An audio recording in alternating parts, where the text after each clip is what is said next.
여러분, 오늘은 축복에 대해 이야기해보려고 하는데요. 물론 저도 아직 받지 않았지만 축복이 대체 어떤 가치를 지니길래 제 부모님께서는 축복을 받으셨고 또 자녀들도 받기를 원하시는지, 세상 결혼이랑은 대체 뭐가 다른 건지를 한번 고민해볼까 합니다. 체인지 데이즈라는 프로그램 혹시 보셨나요? 이별을 고민 중인 세 커플이 서로의 연인을 바꿔서 데이트를 해보며 벌이는 선택과 결정을 보여줍니다. 사람들은 보면서 화가 치밀어 오른다라고 얘기를 하더라고요. 현재 사귀고 있는 애인 앞에서 다른 누군가와 꽁냥대는 모습을 보여주기도 하고, 대놓고 나는 당신보다 이 사람이랑 있을 때 더 설레 라는 뉘앙스를 풍기기도 하고요. 익숙함을 선택할 것인가, 설렘을 선택할 것인가 라는 메인 슬로건이 참 씁쓸하게 들리기도 하는 것 같습니다. 익숙해지면 설렐 수 없는, 그 둘이 공존할 수 없는 것처럼 이야기하니까 말이죠. 이런 방송을 보면 영원한 사랑은 없는 것인가? 운명의 상대라는 건 먼 나라 이야기인가? 라는 생각도 듭니다. 요즘 우리나라는 결혼에 대한 인식 자체가 다소 부정적인 것 같아요. 1년 동안 인구 1000명당 결혼하는 커플이 4커플 정도인데요. 반대로 이혼하는 건 2커플입니다. 단순하게 생각하면 1년 동안 혼인신고 대비 50% 정도의 커플이 이혼을 하고 있는 거죠. 이렇게 이혼율이 증가하니까 비혼주의자들도 많아지고 있는 추세입니다. 지난해 20, 30대 혼인율이 역대 최저를 기록했다고 하더라고요. 결혼하는 나이가 늦어지는 것도 있겠지만 결혼 자체에 대한 생각이 없는 젊은 세대들이 늘어나고 있다는 의미이기도 한 것 같아요. 이런 상황 속에서 축복이란 걸 바라보면 참 세상과 동떨어진 이야기인가 라고 느껴질지도 모르겠습니다. 영원한 사랑을 약속한다는 것이 지금의 미래 세대에게 어떻게 느껴질까 싶기도 하고요. 결혼을 결심한다는 것 자체가 어려워진 이 세상, 그리고 그 결심을 계속 지키는 것은 더욱 어려운 세상. 그런데도 제 주위의 친구들이나 제 친누나들도 축복을 받았거든요. 과연 어떠한 마음으로 축복을, 결혼을 결심했을까 궁금해지기도 하는 것 같습니다. 오늘날과 같은 세상에서 말이죠. 그 궁금증은 이런 생각까지 나아갔는데요. 참부모님께서 성혼을 결심하신 순간은 어떠셨을까? 과연 두 분은 어떠한 고민도 하지 않으셨을까? 이런 생각 말이죠. 힌트를 얻기 위해서 참부모님의 성혼을 알아보았습니다. 참아버님께서는 성혼을 이야기하시면서 아슬아슬한 순간이었다라고 말씀하셨다고 하는데요. 무슨 얘기할까요? 아슬아슬? 참부모님도 망설이셨나? 고민하셨나? 네, 자세히 보니까 성혼식을 올렸다는 이 사실이 얼마나 엄청난 사실이라는 것을 여러분은 몰라요. 하늘로 볼 때 얼마나 아슬아슬하고 생사의 살얼음판을 거쳐나가는 숨막히는 그런 기간이었던가라는 말씀이 있었습니다. 더 디테일하게 보니까요, 참부모님께서 성혼을 하실 때까지 정말 위험했던, 목숨을 잃어버릴 정도의 아슬아슬한 순간이 많더라고요. 대표적으로 감옥에서의 순환입니다. 북한에서 태어나신 참 아버님인데요. 아버님을 따르는 식구들이 평양에서 많아지니까 기존 교회의 중심 세력이 남한에서 온 이승만의 첩자다라는 누명을 씌워가지고 대동보안서라는 감옥에 수감시켰다고 합니다. 거기서 고문을 당하니까 간수들이 아예 밖에다 짐짝 던지듯이 아버님을 내다 버렸다는 거예요. 문선명이라는 사람은 이제 거의 죽었구나 하면서 말이죠. 그때 참 아버님께서 피를 토하셨는데 세숫대야가 2번이나 꽉 찰 만큼이었다고 합니다. 생명의 위기를 겪으신 순간이었죠. 오죽하면 제자들이 참 아버님의 장례를 준비할 정도였다고 합니다. 성혼하시기 전 목숨이 오가는 정말 아슬아슬했던 순간이 아닐까 싶습니다. 참 어머님의 아슬아슬한 순간도 있는데요.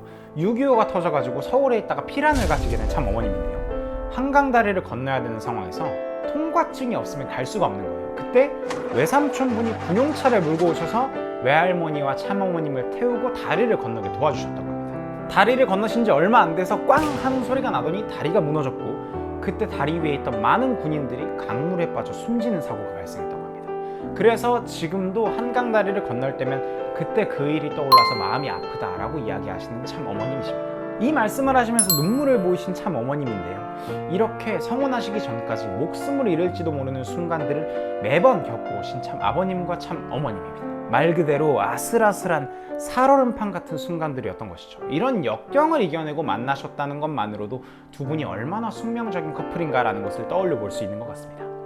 오히려 이렇게 어렵고 힘든 사연을 겪고 만난 인연이기 때문에 더욱 소중하다라고 이야기할 수 있는지도 모르겠어요. 제가 아는 어떤 분이 축복이 잘 결실맺지 못해서 고민이라고 선배한테 털어놓으니까 그런 얘기를 해줬다고 하더라고요.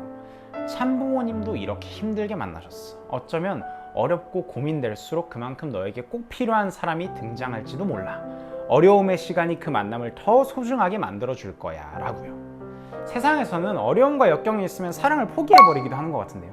축복은 어려움과 역경 속에서도 피어나는 사랑을 찾는, 아니 어쩌면 그런 역경을 이겨내고 비로소 운명의 상대를 찾는 과정일 수도 있겠다라는 것을 참부모님의 성운을 통해 느끼게 되는 것 같습니다.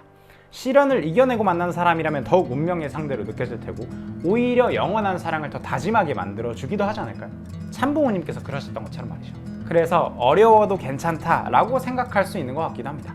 참부모님의 성운은 이렇게 역경을 이겨낸 운명적인 사건이었습니다. 그리고 서로가 운명적이고 숙명적인 상대였음을 이렇게 고백하십니다. 메시아는 틀림없이 참 부모로 와야 됩니다.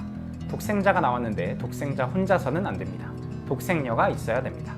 독생녀를 찾아 하나님을 중심 삼고 서로가 좋아하는 자리에서 결혼해야 됩니다.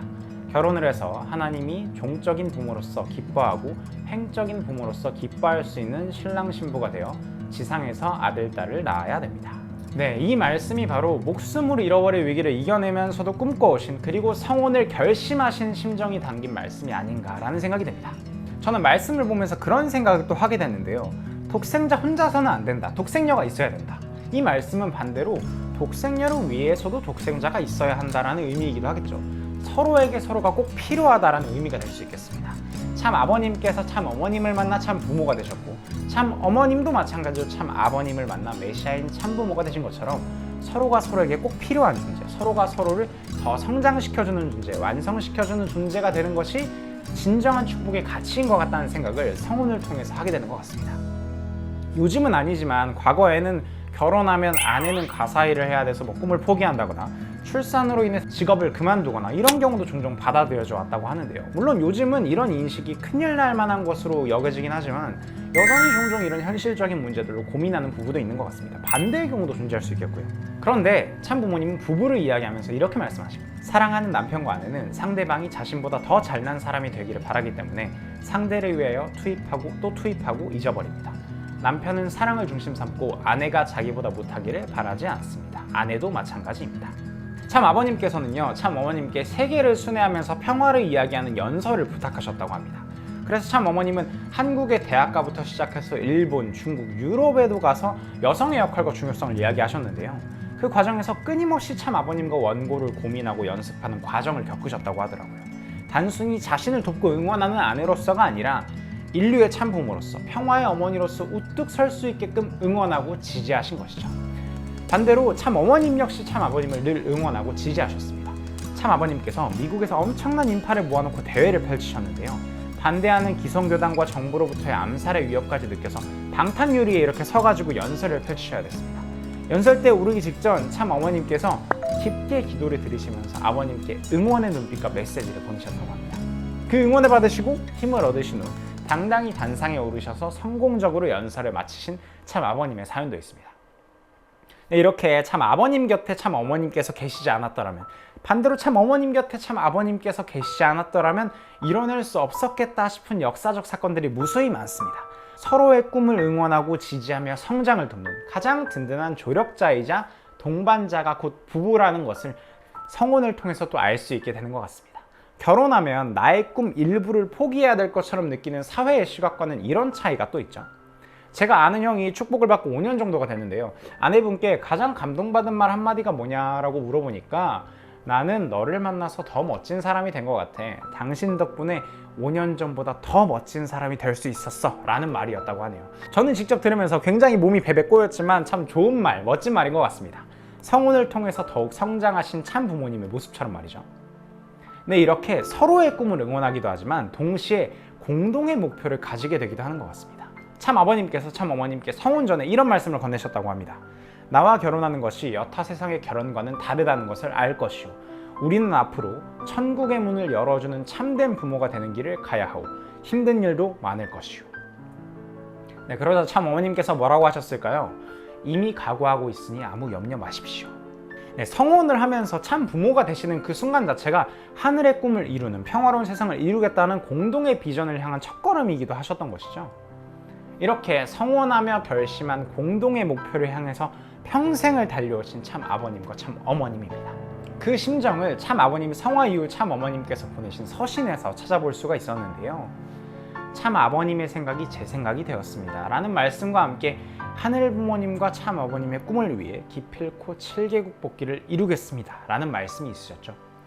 그리고 그런 참 어머님께 고마워요 엄마 라고 말씀하신 참 아버님이십니다.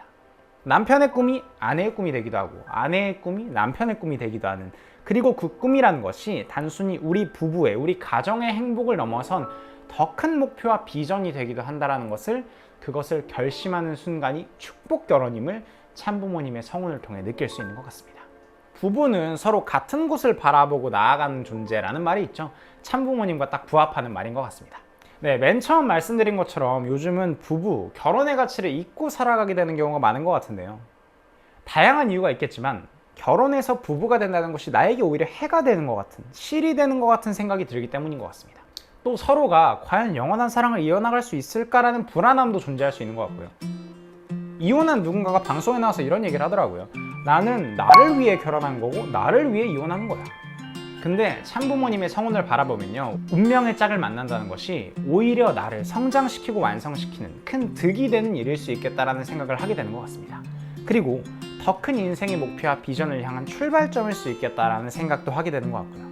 이것이 세상에서의 결혼과 축복이 가지는 차이점이 아닐까 싶습니다. 물론 살다 보면 그 다짐을 이뤄내기 어려운 순간들도 종종 찾아올지 모르고, 어쩌면 그 다짐을 포기하게 되는 일들도 실제로 생길 수 있겠죠. 아예 없는 일은 아니기도 하니까요. 그렇지만 중요한 건 그 다짐을 하겠다라는 결심과 의지가 아닐까라는 생각을 이 시간을 통해서 다시 한번 저는 하게 되는 것 같습니다. 다짐을 다짐한다라는 그 말이 참 웃기기도 하지만, 그것을 해본 적이 있는 사람과 두려움 때문에 해본 적 없는 사람에게는 작지만 큰 경험의 차이가 존재하게 되는 것 같기도 하고요. 참부모님의 삶을 통해 그걸 느낄 수 있는 것 같습니다. 저는 이 시간을 통해서 다시 한번 다짐하겠다고 다짐해 보겠습니다. 여러분도 함께 다짐해 보시는 의미에서 내가 축복을 받고 이루고 싶은 부부의 모습을 3가지만 떠올려 보는 건 어떨까요? 매일 1시간씩 대화하는 부부 되기, 이런 것도 있을 수 있겠고요. 생각한 걸 메모장에 쓰셔가지고 가끔 들여다보셔도 좋을 것 같습니다. 오늘도 잘 들으셨다면 구독, 좋아요, 댓글, 알림 설정까지. 그럼 다음 시간에 만나요. 안녕!